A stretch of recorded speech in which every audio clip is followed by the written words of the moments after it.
I'm back with another video, and this video was requested by one of my followers and someone that I've known since middle school, so I was really excited when they gave me a suggestion for a video on this. And the video is on autism and social cues, and I'm going to speak to my experience because I can't speak for the experiences of everyone else, but these are just some things that I've noticed throughout my life, and then just in general with social cues. Excuse my tripod moving, my dog is walking around, but let me get into it. So like you all know, I was diagnosed with autism at 33 years old in 2023, and I was diagnosed with ADHD at 31 years old in 2022, because I hadn't turned 32 yet. And that I have been on a journey to better understand what that means, and also to better understand what that meant, right? So when I say what that meant, is instances in my life where I feel a lot of confusion and contention around understanding how being neurodivergent was a part of that experience and why I experienced it in that way. Also, just better understanding being neurodivergent has helped me be more gentle with myself about past mistakes or things that can be looked at as mistakes. And then also it allows me to be gentle with myself as I continue to unlearn masking, which I did a video on before, and just really just better learn who I am as a person. A lot of people, when I told them that I had autism, they were supportive, or, you know, they would say things like, oh, I didn't think you had autism. And I was like, thank you, but no thank you.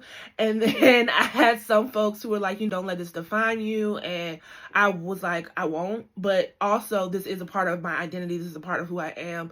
And I'm okay with that. I think that a lot of people are not okay with saying the quiet things out loud. And I have always been someone, especially as I get older, where I say the quiet things out loud. I say the quiet things out loud because I want to let other people know that, like, how you feel or what you're experiencing is not an isolated event, and that you're not alone.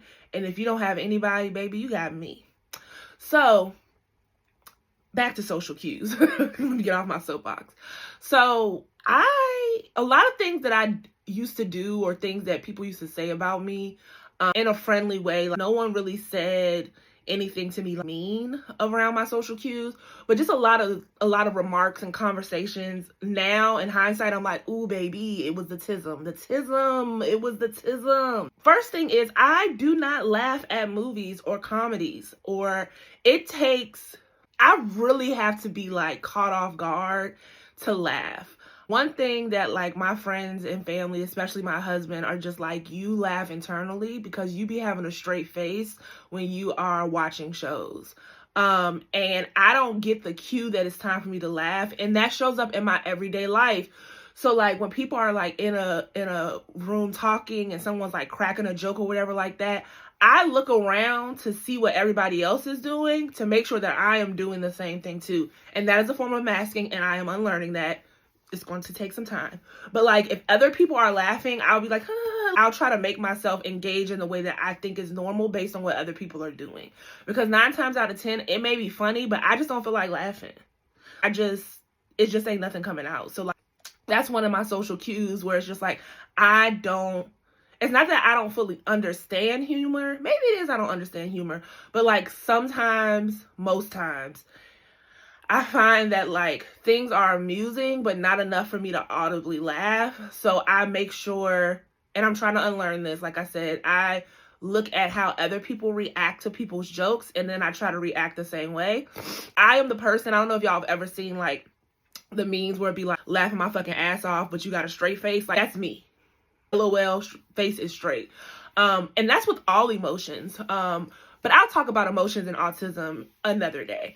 Another social cue thing that has come up for me is that I have a very flat affect. On this video, I may seem really animated, but a lot of times when people are talking to me or I'm expressing my feelings, I have a very flat affect, and my therapist always talks about that. Not as a bad thing, but just as a thing to remind me, like, not to be hard on myself, because I don't cry. And I know people gonna be like, everybody cries. But when I tell y'all I try to cry and no tears come out, no tears come out. And I have been in instances where the normal reaction to something was to cry, and I did not get the cue. My brain doesn't cue that like you should be crying. And that even comes down to pain. When I was really, really sick, and I'll do a video about that later.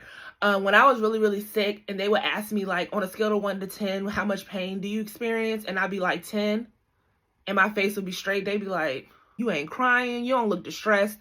And I don't know. It just, I have a very flat affect, and I don't, like, I mask by mimicking how other people react to things, but crying is not something that I physically can do. I have cried before, let's be clear, because I'm not a sociopath or anything, and I'm not being ableist, but I'm just saying, like, I have cried before, but I just usually don't cry. Another thing is, I don't know when it's my turn to talk, and I tend to talk over people, and I think I've talked about this before. I used to bite the inside of my mouth to make myself not talk over people because I didn't understand the cue for when it was my turn to jump into the conversation. I would just start talking, and that could be annoying and that could be frustrating. And one thing that I used to do that I don't do anymore, I'm so happy I don't do this anymore, but when I was in high school, I think my cousin had pointed out to me one time, or one of my friends, it was like, when someone is talking, you're moving your mouth at the same time, but you're not saying anything, and you're trying to say what they're saying at the same time. And that was my way of like trying to mimic what that person's energy was, or like how they were communicating whatever they were expressing. So that way when I responded, it matched their energy. So like I would, like, if someone was talking, I would be moving my mouth like this. I would be literally like mouthing what they're saying as a way to prepare myself for when it was time for me to talk, and I would be able to respond in a way that made sense. Talking about this out loud is very, very, I'm not embarrassed, but I'm really like a tad bit uncomfortable because I feel like these are things that I know. These are things that I may talk about with my husband and maybe some of my close friends every now and then. But this is not something that I've really like talked about openly to people. And I really just am not sure how people are going to receive this. But those are some of the social cues that I struggle with. Laughing, crying, knowing when to come into a conversation, not really knowing like when it's my turn to speak. Also inappropriate, not like I'm saying like sexual things, but like some of my jokes don't land because they're inappropriate. Sometimes I will say something, it will not work. I remember one time my cousin and I had went out to eat and we were talking about our grandparents, and I literally was like, yeah, because you know they're gonna die soon. And they started crying and I was like, oh no, I'm so sorry. And I didn't think like, why would you say that? Why would you say that in a conversation? It just happens. So it's something that, you know, it's autism, baby. That's all I can say. And I have been trying to learn ways to not mask, but just better understand how to engage in conversations with folks, and to be okay with having a flat affect, or be okay with not laughing at everybody's jokes and not making myself laugh when I don't feel like laughing. But also letting people know, like, just because I'm not laughing doesn't mean that I don't find it hilarious. My emotions are just inside, and I don't really get the cue that it's my turn to ha ha he he. So that is my autism and social cues video. If you're autistic, what are some of the things that you struggle with when it comes to social cues? I would love to know.